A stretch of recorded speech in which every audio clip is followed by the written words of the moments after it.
ओम शांति। आजिर साकार महावाक्य 11/6/2025। मधुर संतान माने वर्तमान तुम मानंकु बेहदर पवित्रता को धारण करने को हेब। बेहदर पवित्रता अर्थात एकमात्र बाबांक व्यतीत अन्य केही मने पड़ु नथिबे।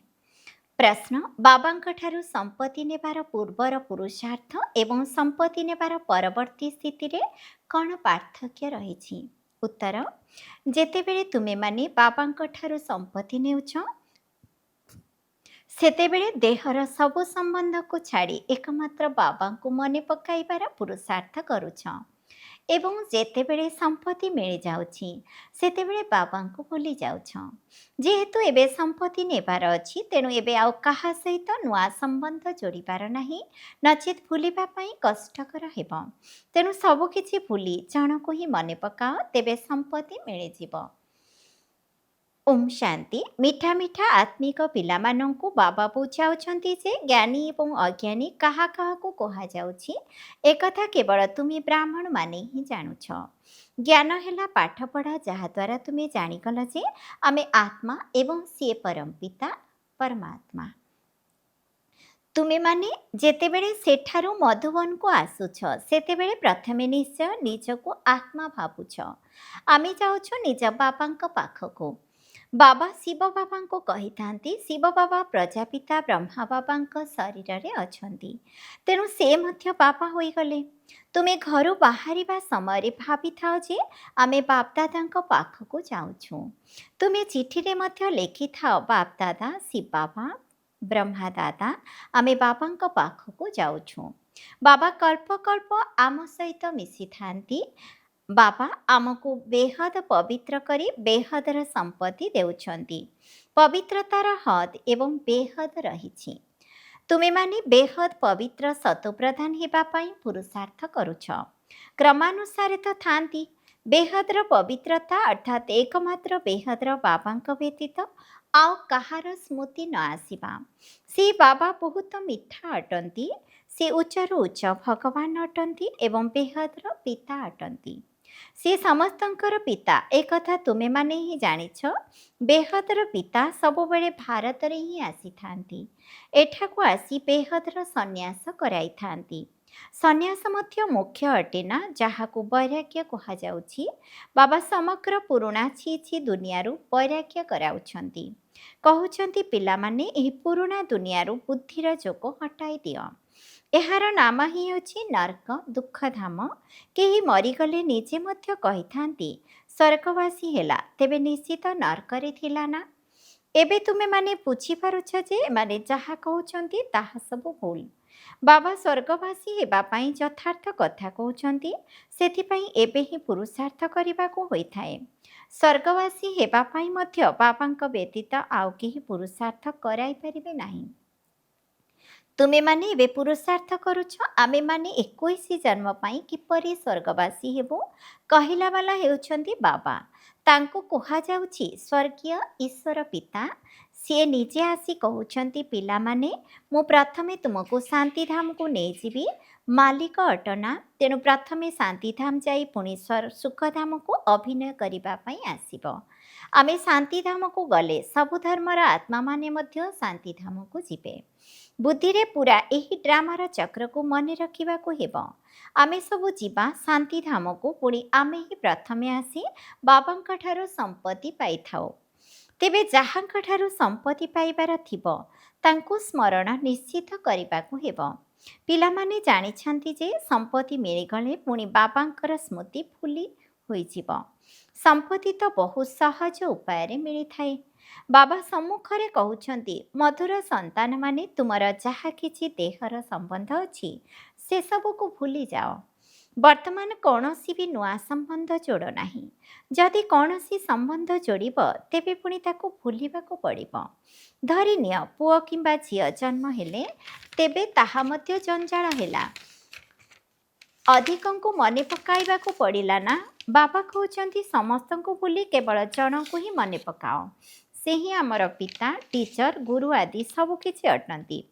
जड़े पितांकर संतान आमे भाई भौणी अटो। ଆମର କକା ମାମୁଁ ଆଦିର କୌଣସି ସମ୍ବନ୍ଧ ନାହିଁ। ଏହା ଏଭଳି ଏକ ସମୟଟି ଯେଉଁ ସମୟରେ କେବଳ ଭାଇ ଭଉଣୀର ସମ୍ବନ୍ଧ ହିଁ ରହିଥାଏ। ବ୍ରହ୍ମାଙ୍କର ସନ୍ତାନ ହେଲେ ପୁଣି ଶିବ ବାବାଙ୍କର ମଧ୍ୟ ସନ୍ତାନ ହେଲେ, ତେଣୁ ନାତି ନାତୁଣୀ ହେଲେ ନା। ଏକଥା ତ ପୁରୁଷାର୍ଥର କ୍ରମ ଅନୁସାରେ ପକ୍କା ବୁଦ୍ଧିରେ ମନେ ରହିଥାଏ। ତୁମେ ପିଲାମାନେ ଚାଲିବା ବୁଲିବା ସମୟରେ ମଧ୍ୟ ସ୍ୱଦର୍ଶନ ଚକ୍ରଧାରୀ ହେଉଛ। ତୁମେମାନେ ଏହି ସମୟରେ ଚୈତନ୍ୟ ଲାଇଟ୍ ହାଉସ୍ ଅର୍ଥାତ୍ ବତୀଘର ଅଟ। ତୁମର ଗୋଟିଏ ଆଖିରେ ମୁକ୍ତିଧାମ, ଅନ୍ୟ ଆଖିରେ ଜୀବନ ମୁକ୍ତିଧାମ ରହିଛି। ସେ ଲାଇଟ୍ ହାଉସ୍ ତ ଜଡ଼, କିନ୍ତୁ ତୁମେମାନେ ଚୈତନ୍ୟ ଅଟ। ତୁମକୁ ଜ୍ଞାନର ନେତ୍ର ମିଳିଛି। ତୁମେ ଜ୍ଞାନବାନ ହୋଇ ସମସ୍ତଙ୍କୁ ରାସ୍ତା ଦେଖାଉଛ। ବାବା ତୁମମାନଙ୍କୁ ପାଠ ପଢ଼ାଉଛନ୍ତି। ତୁମେମାନେ ଏବେ ଜାଣୁଛ ଯେ ଏହା ଦୁଃଖଧାମ ଅଟେ। ଆମେ ବର୍ତ୍ତମାନ ସଙ୍ଗମ ଯୁଗରେ ଅଛୁ, ବାକି ସମଗ୍ର ଦୁନିଆ କଳି ଯୁଗରେ ଅଛି। ସଙ୍ଗମ ଯୁଗରେ ବାବା ପିଲାମାନଙ୍କ ସହିତ ବସି କଥାବାର୍ତ୍ତା ହେଉଛନ୍ତି ଏବଂ ପିଲାମାନେ ହିଁ ଏଠାକୁ ଆସୁଛନ୍ତି। କେହି କେହି ଲେଖିଥାନ୍ତି, ବାବା ଅମୁକକୁ ନେଇ ଆସିବି, ସେ ବହୁତ ଭଲ ପିଲା, ଗୁଣ ଗ୍ରହଣ କରିବ, ହୁଏତ ତୀର ଲାଗିଯିବ। ତେଣୁ ବାବାଙ୍କୁ ମଧ୍ୟ ଦୟା ଆସିଥାଏ, ହୋଇପାରେ କଲ୍ୟାଣ ହୋଇଯିବ। ତୁମେମାନେ ଜାଣୁଛ ଯେ ଏହା ପୁରୁଷୋତ୍ତମ ସଙ୍ଗମ ଯୁଗ ଅଟେ। ଏହି ସମୟରେ ହିଁ ତୁମେ ପୁରୁଷୋତ୍ତମ ହେଉଛ।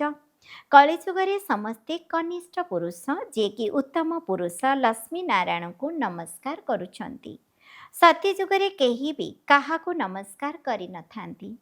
ଏଠାକାର ଏହିସବୁ କଥା ସେଠାରେ ହୋଇନଥାଏ।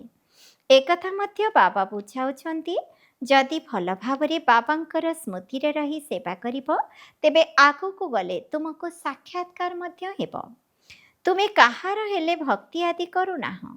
ବାବା କେବଳ ତୁମମାନଙ୍କୁ ପାଠ ପଢ଼ାଉଛନ୍ତି। ଘରେ ବସିଥାଇ ମଧ୍ୟ ସ୍ୱତଃ ସାକ୍ଷାତକାର ଆଦି ହୋଇଯାଉଛି। ଅନେକଙ୍କୁ ବ୍ରହ୍ମାଙ୍କର ସାକ୍ଷାତକାର ହୋଇଥାଏ। ତାଙ୍କର ସାକ୍ଷାତକାର ପାଇଁ କୌଣସି ପୁରୁଷାର୍ଥ ଆଦି କରିନଥାନ୍ତି, ତେବେ ବେହଦର ପିତା ୟାଙ୍କ ଦ୍ୱାରା ସାକ୍ଷାତକାର କରାଇଥାନ୍ତି। ଭକ୍ତି ମାର୍ଗରେ ଯିଏ ଯାହାଙ୍କ ପ୍ରତି ଯେପରି ଭାବନା ରଖିଥାନ୍ତି, ସେହି ଅନୁସାରେ ତାଙ୍କର ସାକ୍ଷାତକାର ହୋଇଥାଏ। ଏବେ ତୁମର ଭାବନା ସବୁଠାରୁ ଉଚ୍ଚରୁ ଉଚ୍ଚ ବାବାଙ୍କଠାରେ ରହିଛି। ତେଣୁ ବିନା ପରିଶ୍ରମରେ ବାବା ସାକ୍ଷାତକାର କରାଉଛନ୍ତି। ଆରମ୍ଭରେ କେତେ ସବୁ ଧ୍ୟାନରେ ଚାଲି ଯାଉଥିଲେ। ଏକତ୍ର ବସିଥିବା ସମୟରେ ଆପେ ଆପେ ଧ୍ୟାନରେ ଚାଲି ଯାଉଥିଲେ। କିଛି ଭକ୍ତି ଆଦି କରୁନଥିଲେ। ପିଲାମାନେ କ'ଣ କେବେ ଭକ୍ତି କରନ୍ତି? ସେତେବେଳେ ଏହା ଯେପରି ଏକ ଖେଳ ହୋଇଯାଇଥିଲା। ଚାଲ ବୈକୁଣ୍ଠକୁ ଯିବା। ଅନ୍ୟ ଜଣେ ଅନ୍ୟ ଜଣକୁ ଦେଖି ଚାଲି ଯାଉଥିଲେ। ତେବେ ଯାହା କିଛି ଘଟିଯାଇଛି ତାହା ପୁଣି ପୁନରାବୃତ୍ତି ହେବ। ତୁମେମାନେ ଜାଣୁଛ ଯେ ଆମେ ହିଁ ଏହି ଧର୍ମରେ ଥିଲୁ। ସତ୍ୟଯୁଗରେ ପ୍ରଥମେ ପ୍ରଥମେ ଏହି ଧର୍ମ ଥିଲା। ଏହି ଧର୍ମରେ ବହୁତ ସୁଖ ଅଛି। ପୁଣି ଧୀରେ ଧୀରେ କଳା କମ୍ ହୋଇଯାଇଥାଏ। ଯେଉଁ ସୁଖ ନୂଆ ଘରେ ହୋଇଥାଏ ତାହା ପୁରୁଣାରେ ନଥାଏ। ଅଳ୍ପ ସମୟ ପରେ ସେ ଚମକ କମ୍ ହୋଇଯାଇଥାଏ। ସ୍ୱର୍ଗ ଏବଂ ନର୍କ ଭିତରେ ତ ବହୁତ ଫରକ ଅଛି ନା। କେଉଁଠି ସେଇ ସ୍ୱର୍ଗ, କେଉଁଠି ଏଇ ନର୍କ? ତୁମେମାନେ ଖୁସିରେ ରହୁଛ। ଏକଥା ମଧ୍ୟ ଜାଣୁଛ ଯେ ବାବାଙ୍କର ସ୍ମୃତି ମଧ୍ୟ ପକ୍କା ରହିବ। ମୁଁ ଆତ୍ମା, ଏକଥା ଭୁଲି ଯାଉଛ। ତେଣୁ ଦେହ ଅଭିମାନରେ ଆସୁଛ। ଏଠାରେ ବସିଥିଲେ ମଧ୍ୟ ଚେଷ୍ଟା କରି ନିଜକୁ ଆତ୍ମା ନିଶ୍ଚୟ କର। ତେବେ ବାବାଙ୍କର ସ୍ମୃତି ମଧ୍ୟ ରହିବ। ଦେହର ସ୍ମୃତି ଆସିଲେ ଦେହର ସବୁ ସମ୍ବନ୍ଧ ମନେ ପଡ଼ିବ। ଏହା ଏକ ନିୟମ ଅଟେ। ତୁମେମାନେ ଗାୟନ ମଧ୍ୟ କରିଥାଅ, ମୋର ତ ଏକମାତ୍ର ଶିବ ବାବା ଆଉ ଦ୍ୱିତୀୟ କେହି ନୁହେଁ। ବାବା, ମୁଁ ସମର୍ପିତ ହୋଇଯିବି। ତାହା ହେଲା ବର୍ତ୍ତମାନର ସମୟ। କେବଳ ଜଣକୁ ହିଁ ମନେ ପକାଇବାକୁ ହେବ। ଆଖିରେ କାହାକୁ ବି ଦେଖ, ବୁଲ ଚାଲ, କିନ୍ତୁ ଆତ୍ମାକୁ କେବଳ ବାବାଙ୍କୁ ମନେ ପକାଇବାକୁ ହେବ। ଶରୀର ନିର୍ବାହାର୍ଥେ କର୍ମ ମଧ୍ୟ କରିବାକୁ ହେବ, ପରନ୍ତୁ ହାତରେ କାମ କରୁଥିଲେ ମଧ୍ୟ ହୃଦୟରେ ବାବାଙ୍କର ସ୍ମୃତି ରହୁ। ଆତ୍ମାକୁ ନିଜର ପ୍ରେମିକ ଶିବ ବାବାଙ୍କୁ ହିଁ ମନେ ପକାଇବାକୁ ହେବ। କାହାର କୌଣସି ସଖୀ ସହିତ ପ୍ରୀତି ହୋଇଗଲେ ପୁଣି ତାହାର ସ୍ମୃତି ରହିଯାଇଥାଏ। ପୁଣି ସେହି ମୋହ ତୁଟିବା ମଧ୍ୟ ମୁସ୍କିଲ ହୋଇଥାଏ। ତେବେ ବାବାଙ୍କୁ ପଚାରୁଛନ୍ତି, ବାବା ଏ କ'ଣ? ଆରେ ତୁମେ ନାମ ରୂପରେ କାହିଁକି ବାନ୍ଧି ହୋଇଯାଉଛ? ପ୍ରଥମତଃ ତୁମେ ଦେହ ଅଭିମାନୀ ହୋଇଛ ଏବଂ ଦ୍ୱିତୀୟତଃ ତୁମର କୌଣସି ଅତୀତର ହିସାବ କିତାବ ରହିଛି, ତାହା ଧୋକା ଦେଉଛି। ବାବା କହୁଛନ୍ତି, ଏହି ଆଖିରେ ଯାହା କିଛି ଦେଖୁଛ ସେଥିରେ ବୁଦ୍ଧି ନ ଯାଉ। ତୁମ ବୁଦ୍ଧିରେ ଏକଥା ରହୁଛି ଆମକୁ ଶିବ ବାବା ପାଠ ପଢ଼ାଉଛନ୍ତି। ଏପରି ବହୁତ ସନ୍ତାନ ଅଛନ୍ତି ଯେଉଁମାନେ ଏଠାରେ ବସିଥିଲେ ମଧ୍ୟ ବାବାଙ୍କୁ କେବେ ମନେ ପକାନ୍ତି ନାହିଁ। କେହି କେହି ତ ଏଠାରେ ବସିଥିଲେ ବାବାଙ୍କ ସ୍ମୃତିରେ ରହିପାରନ୍ତି ନାହିଁ। ତେବେ ନିଜକୁ ଦେଖିବା ଦରକାର ମୁଁ କେତେ ଶିବ ବାବାଙ୍କୁ ମନେ ପକାଇଲି, ନଚେତ୍ ଚାଟ୍ରେ ବିଶୃଙ୍ଖଳା ହୋଇଯିବ। ଭଗବାନ କହୁଛନ୍ତି ମଧୁର ସନ୍ତାନମାନେ ମୋତେ ମନେ ପକାଅ। ନିଜ ପାଖରେ ନୋଟ୍ ରଖ। ଯେତେବେଳେ ଇଚ୍ଛା ହେଉଛି ସେତେବେଳେ ଯୋଗରେ ବସିଯାଅ। ଭୋଜନ କରି ସାରି 10-15 ମିନିଟ୍ ଆସି ଯୋଗରେ ବସିଯାଅ, କାହିଁକି ନା ଏଠି କୌଣସି କର୍ମ ଜଞ୍ଜାଳ ତ ନାହିଁ। ତଥାପି ମଧ୍ୟ ଯେଉଁ କାମଧନ୍ଦା ଆଦି ଛାଡ଼ି ଆସିଛ ତାହା କାହାର କାହାର ବୁଦ୍ଧିରେ ଆସିଯାଉଛି। ଏହା ବହୁତ ଉଚ୍ଚ ଲକ୍ଷ୍ୟ ଅଟେ। ତେଣୁ ବାବା କହିଥାନ୍ତି ନିଜର ଯାଞ୍ଚ କର। ଏହା ତୁମର ଅତି ମୂଲ୍ୟବାନ ସମୟ। ଭକ୍ତି ମାର୍ଗରେ ତୁମେ କେତେ ସମୟ ନଷ୍ଟ କରିଛ। ଦିନକୁ ଦିନ କେବଳ ତଳକୁ ହିଁ ଖସି ଆସିଲ। କୃଷ୍ଣଙ୍କର ସାକ୍ଷାତକାର ହେଲେ ବହୁତ ଖୁସି ହୋଇଥାନ୍ତି, କିନ୍ତୁ ତା ଦ୍ୱାରା କିଛି ମିଳିନଥାଏ। ବାବାଙ୍କର ସମ୍ପତ୍ତି ତ ଥରେ ମାତ୍ର ମିଳିଥାଏ। ଏବେ ବାବା କହୁଛନ୍ତି ଯେ ମୋ ସ୍ମୃତିରେ ରୁହ, ତେବେ ତୁମର ଜନ୍ମ ଜନ୍ମାନ୍ତରର ପାପ ଭସ୍ମ ହେବ। ସ୍ୱର୍ଗର ପାସପୋର୍ଟ ସେହି ସନ୍ତାନମାନଙ୍କୁ ମିଳିଥାଏ ଯେଉଁମାନେ ଯୋଗଯୁକ୍ତ ହୋଇ ନିଜର ବିକର୍ମକୁ ବିନାଶ କରି କର୍ମାତୀତ ଅବସ୍ଥାକୁ ପ୍ରାପ୍ତ କରିଥାନ୍ତି, ନଚେତ୍ ବହୁତ ଦଣ୍ଡ ଖାଇବାକୁ ପଡ଼ିଥାଏ। ବାବା ଆହୁରି ମଧ୍ୟ ନିର୍ଦ୍ଦେଶ ଦେଉଛନ୍ତି ଯେ ନିଜର ମୁକୁଟ ଏବଂ ସିଂହାସନର ଫଟୋ ନିଜ ପକେଟରେ ରଖ, ତେବେ ମନେ ରହିବ। ଏହାଦ୍ୱାରା ଆମେ ଏହିଭଳି ହେଉଛୁ। ଫଟୋକୁ ଯେତେ ଦେଖିବ ସେତେ ମନେ ପଡ଼ିବ, ପୁଣି ସେଇଥିରେ ହିଁ ମୋହ ହୋଇଯିବ।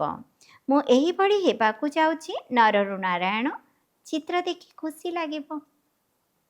ଶିବ ବାବା ମନେ ପଡ଼ିବେ, ଏସବୁ ପୁରୁଷାର୍ଥର ଉପାୟ ଅଟେ। କାହାକୁ ମଧ୍ୟ ତୁମେ ପଚାର ସତ୍ୟନାରାୟଣ କ'ଣ ଶୁଣିଲେ କ'ଣ ହୋଇଥାଏ? ସତ୍ୟନାରାୟଣ କଥା ଶୁଣିଲେ କ'ଣ ହୋଇଥାଏ?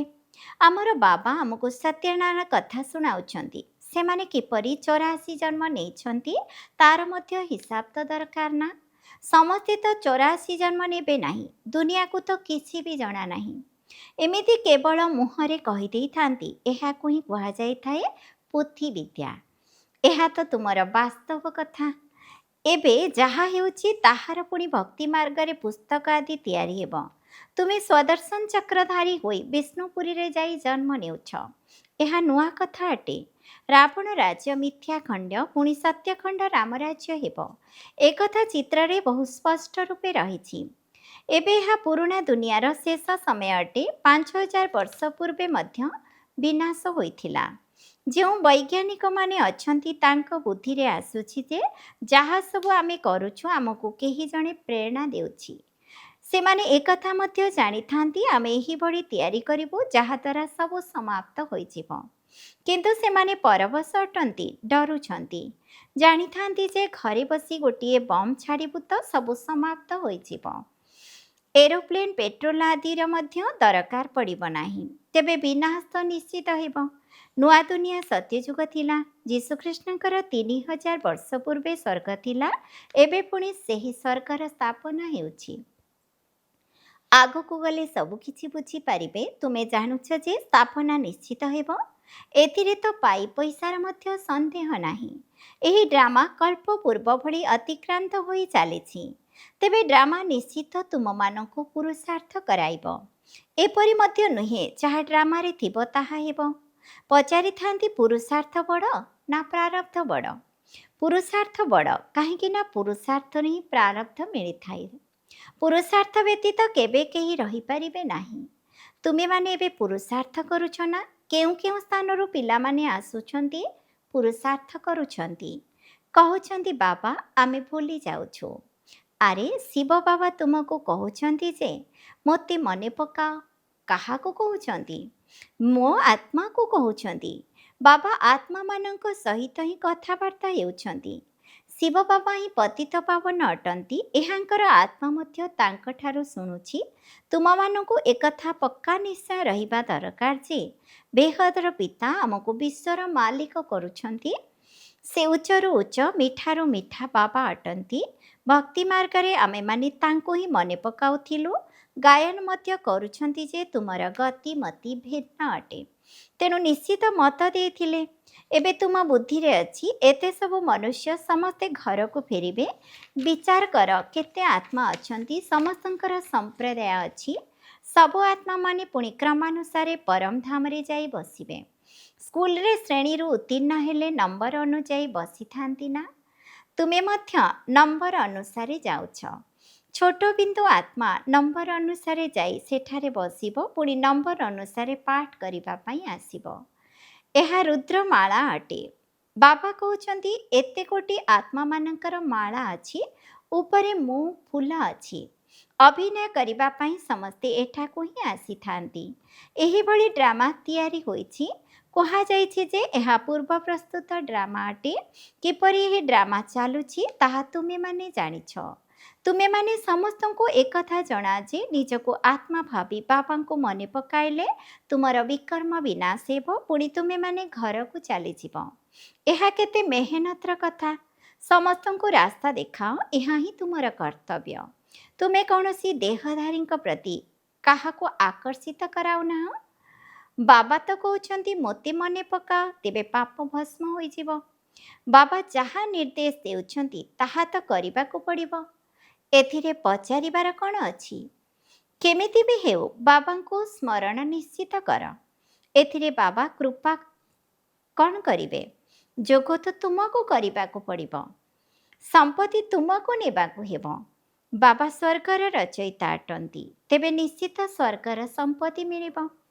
ଏବେ ତୁମେମାନେ ଜାଣୁଛ ଯେ ଏହି ବୃକ୍ଷ ପୁରୁଣା ହୋଇଗଲାଣି, ସେଥିପାଇଁ ଏହି ପୁରୁଣା ଦୁନିଆରୁ ବୈରାଗ୍ୟ ହେଉଛି। ଏହାକୁ କୁହାଯାଇଛି ବେହଦର ବୈରାଗ୍ୟ। ସେହି ହଟଯୋଗୀମାନଙ୍କର ହେଲା ହଦର ବୈରାଗ୍ୟ। ସେମାନେ ବେହଦର ବୈରାଗ୍ୟ ଶିଖାଇ ପାରିବେ ନାହିଁ। ବେହଦର ବୈରାଗୀମାନେ ପୁଣି ହଦର ବୈରାଗ୍ୟ କିପରି ଶିଖାଇବେ? ଏବେ ବାବା କହୁଛନ୍ତି ଶିଖିଲଧି ପିଲାମାନେ, ତୁମେମାନେ ମଧ୍ୟ କହୁଛ ଆପଣ କେତେ ଦିନ ପରେ ମିଳିଥିବା ବାବା ଅଟନ୍ତି। 63 ଜନ୍ମ ବାବାଙ୍କୁ ସ୍ମରଣ କଲି, ବାସ୍ ମୋର ତ ଏକମାତ୍ର ବାବା, ଅନ୍ୟ କେହି ନୁହେଁ। ଆଚ୍ଛା, ମିଠା ମିଠା ଶିଖିଲଧି ସନ୍ତାନମାନଙ୍କ ପ୍ରତି ମାତା ପିତା ବାପଦାଦାଙ୍କର ମଧୁର ସ୍ନେହ ସମ୍ପନ୍ନ ଶୁଭେଚ୍ଛା ଏବଂ ସୁପ୍ରଭାତ। ଆତ୍ମିକ ପିତାଙ୍କର ଆତ୍ମିକ ସନ୍ତାନମାନଙ୍କୁ ନମସ୍ତେ।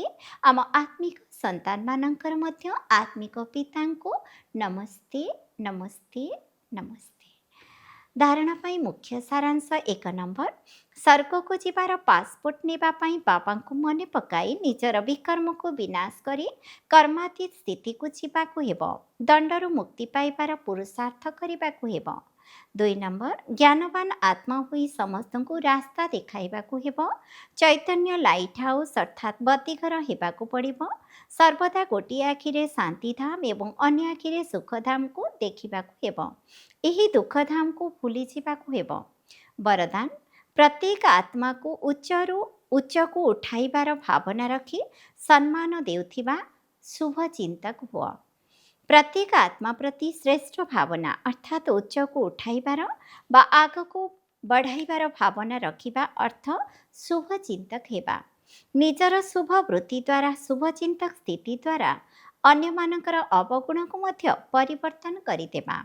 କାହାର ବି ଦୁର୍ବଳତାକୁ ନିଜର ଦୁର୍ବଳତା ମନେକରି ତାକୁ ବର୍ଣ୍ଣନା କରିବା ବା ଚାରିଆଡ଼େ ଖେଳାଇବା ପରିବର୍ତ୍ତେ ନିଜ ଭିତରେ ରଖିଦେବା ଏବଂ ପରିବର୍ତ୍ତନ କରିଦେବା ହିଁ ସମ୍ମାନ ଦେବା ଅଟେ। ବଡ଼ କଥାକୁ ଛୋଟ କରିବା, ଭାଙ୍ଗି ପଡ଼ିଥିବା ଆତ୍ମାକୁ ଶକ୍ତିଶାଳୀ କରିଦେବା, ତାଙ୍କର ସଙ୍ଗର ରଙ୍ଗରେ ନ ଆସି ସର୍ବଦା ତାଙ୍କୁ ଉମଙ୍ଗ ଉତ୍ସାହ ପ୍ରଦାନ କରିବା, ଏହାକୁ ହିଁ କୁହାଯାଏ ସମ୍ମାନ ଦେବା। ଏହିଭଳି ସମ୍ମାନ ଦେବା ବାଲା ହିଁ ଶୁଭଚିନ୍ତକ ଅଟନ୍ତି।